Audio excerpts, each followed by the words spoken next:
চলুন আজ এক রোগের সম্বন্ধে জেনে নিই আমরা, যাকে আমরা সকলেই শুনে থাকি, অস্টিও আর্থারাইটিস, যা আমরা অনেকে আবার বাত নামেও পরিচিত।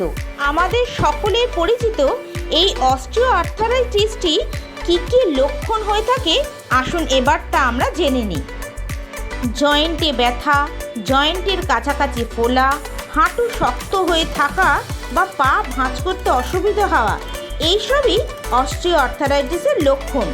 খেলাধুলা করতে গিয়ে চোট লাগা, পড়ে গিয়ে চোট লাগা, গাড়ির অ্যাক্সিডেন্ট ইত্যাদি ক্ষেত্রেও এই রোগগুলি হয়ে থাকে। এছাড়াও কিছু ব্যায়ামও দেখে নিই যা আর্থারাইটিসের লম্বা ব্যথা থেকে মুক্তি পেতে সাহায্য করতে পারে।